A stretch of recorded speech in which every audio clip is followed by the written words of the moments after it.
بسم اللہ الرحمن الرحیم۔ السلام علیکم۔ اسلامک لائبریری آفیشیل میں آپ کو خوش آمدید کہتی ہوں۔ رمضان المبارک ہجری سال کا 9واں مہینہ ہے۔ ماہ رمضان نزول قرآن کا مہینہ ہے۔ اس مناسبت سے اس ماہ محترم کے اندر ہمیں قرآن کی بنیادی تعلیمات مثلاً صبر، قوت، برداشت، عفو و درگزر اور صلہ رحمی کا عکس نظر آتا ہے۔ رمضان علم کا مہینہ ہے اور چاروں آسمانی کتابیں اور صحیفے اس مہینے میں نازل ہوئے۔ حضرت ابراہیم علیہ السلام پر یکم رمضان کو چھوٹی کتابیں اتریں۔ حضرت موسیٰ علیہ السلام پر 2 رمضان کو تورات اتری۔ حضرت داؤد علیہ السلام پر زبور اتری 6 رمضان کو۔ حضرت عیسیٰ علیہ السلام پر انجیل اتری 12 یا 18 رمضان کو۔ حضرت محمد صلی اللہ علیہ وآلہ وسلم پر قرآن مجید اتری فی لیلۃ القدر۔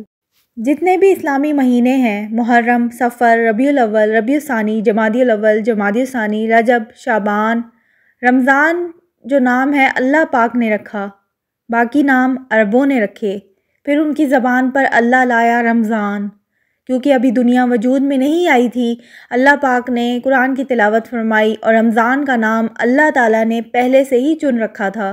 رمضان رمز سے نکلا ہے جس کے معنی ہے جل جانا۔ رمضان کو رمضان اس لیے کہتے ہیں کہ اس میں گناہ جل جاتے ہیں۔ مسلمان پہلا روزہ رکھتا ہے تو اس کے گناہ اللہ جلانا شروع کرتا ہے۔ 29 رمضان کی آخری رات کو اس کے پچھلے سارے گناہ معاف کر دیے جاتے ہیں۔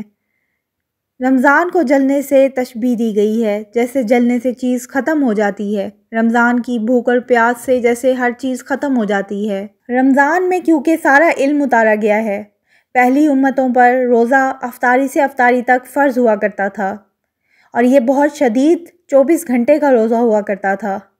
افطاری کے وقت آنکھ لگ جاتی تو روزہ شروع ہو جاتا تھا۔ ہم پر بھی پہلے ایسے ہی روزہ اتارا گیا تھا افطاری سے افطاری تک۔ ایک صحابی اونٹ چرا کر جب واپس شام کو گھر لوٹے تو بیوی سے کہا کہ کوئی افطاری کا سامان ہے؟ تو انہوں نے کہا ہے تو نہیں، میں کہیں سے بندوبست کرتی ہوں۔ وہ افطاری کا سامان لینے نکلیں تو واپسی پر ان کو دیر ہو گئی اور ان کی آنکھ لگ گئی۔ سورج غروب ہو گیا۔ جب ان کی بیوی واپس آئیں تو انہوں نے دیکھا اور انہوں نے کہا تو ہلاک ہو گیا۔ تو شوہر نے جواب دیا کوئی بات نہیں، لیکن ظہر کے وقت تک آپ بے ہوش ہو گئے۔ ایک روایت میں آتا ہے کہ نماز پڑھنے لگے اور گر گئے۔ بہرحال جو بھی صورتحال ہوئی، اللہ کے نبی صلی اللہ علیہ وآلہ وسلم کو پتہ چلا تو انہوں نے دریافت کیا کہ کیا ہوا ہے، تو ان کی بیوی نے کہا کہ افطاری کر نہیں سکے اور روزہ اگلا شروع ہو گیا تو بے ہوش ہو گئے۔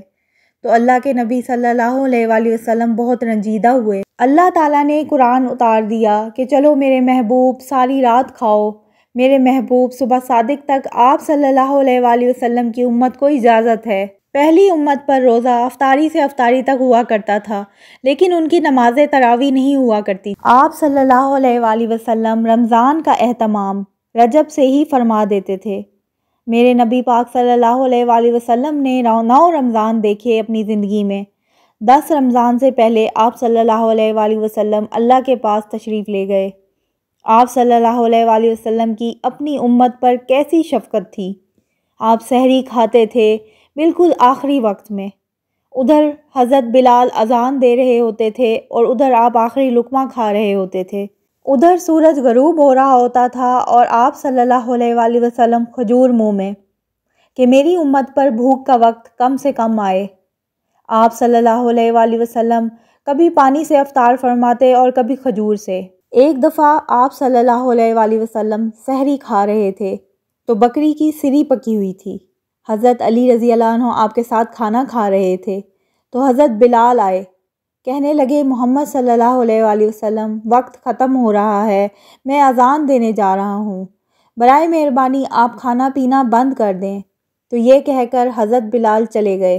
ایک انصاری عورت کی گھر کی چھت پر چڑھ کر حضرت بلال اذان دیا کرتے تھے۔ چڑھنے لگے تو پھر واپس آ گئے کہ اللہ کے نبی نے کھانا چھوڑ دیا کہ نہیں۔ آ کے دیکھا تو وہ کھا رہے۔ حضرت بلال نے کہا یا رسول اللہ، اللہ کی قسم سحری کا وقت ختم ہو گیا ہے۔ آپ نے ہاتھ پیچھے کر کے فرمایا تیرا بھلا ہو بلال، ابھی وقت باقی تھا، تیری قسم کھانے سے اللہ نے اسے پہلے نکال دیا کہ کہیں تیری قسم جھوٹی نہ پڑ جائے۔ حضرت علی رضی اللہ عنہ نے فرمایا اگر بلال قسم نہ کھاتے تو جب تک میرے نبی کھاتے رہتے صبح صادق نہیں ہونی تھی۔ سبحان اللہ، بالکل آخری وقت میں آپ صلی اللہ علیہ وآلہ وسلم کھاتے تھے۔ رمضان علم کا مہینہ ہے، شب قدر اس میں ہے، فرشتوں کے اعلان ہو رہے ہیں بھلائی کرنے والوں آگے بڑھو۔ نبی صلی اللہ علیہ وآلہ وسلم نے فرمایا میری امت کو اگر پتہ چل جائے کہ رمضان کیا ہے تو وہ یہ تمنا کریں گے کہ کاش سارا سال ہی رمضان ہوتا۔ ایک دفعہ نبی صلی اللہ علیہ وآلہ وسلم کے پاس ایک شخص آیا، عرض کیا یا رسول اللہ کیا میں کچھ مال خرچ کر کے اللہ کے راستے میں جانے والے کا اجر لے سکتا ہوں؟ آپ صلی اللہ علیہ وآلہ وسلم نے فرمایا کتنے ہیں تیرے پاس؟ اس نے کہا 6000۔ اس دور میں 6000 بہت بڑی رقم مانی جاتی تھی۔ اللہ کے نبی صلی اللہ علیہ وآلہ وسلم نے فرمایا اگر تو سارے بھی خرچ کر دے تو جو اللہ کے راستے میں سویا ہوا ہے اس کی نیند کے اجر کو بھی نہیں پا سکتا۔ ایک حدیث میں نبی پاک صلی اللہ علیہ وآلہ وسلم نے ارشاد فرمایا روزہ جہنم کی آگ سے ڈھال ہے جیسے تم میں سے کسی شخص کے پاس لڑائی کی ڈھال ہو۔ رسول اللہ صلی اللہ علیہ وآلہ وسلم نے فرمایا جنت کے 8 دروازے ہیں، ان میں سے ایک دروازے کا نام ریان ہے جس سے داخل ہونے والے صرف روزے دار ہوں گے۔ روزہ لوگوں سے پوشیدہ ہوتا ہے، اسے اللہ تعالیٰ کے سوا کوئی نہیں جان سکتا، جبکہ دوسری عبادتوں کا یہ حال نہیں ہے کیونکہ ان کا حال لوگوں کو معلوم ہو سکتا ہے۔ اس لحاظ سے روزہ خالص اللہ تعالیٰ کے لیے ہے۔ ہمیں چاہیے کہ ہم رمضان المبارک میں روزے رکھیں، رات کو نماز میں قیام کریں، کثرت سے ذکر و تلاوت اور صدقے کو اپنا معمول بنائیں۔ اس سے اللہ تعالیٰ راضی ہوں گے اور ہم دنیا اور آخرت میں کامیاب ہوں گے انشاءاللہ۔ یہ تھی میری آج کی ویڈیو۔ اگر آپ کو میری ویڈیو اچھی لگتی ہے تو میرے چینل کو سبسکرائب کریں، میری ویڈیوز کو لائک کریں اور شیئر کریں۔ اللہ حافظ۔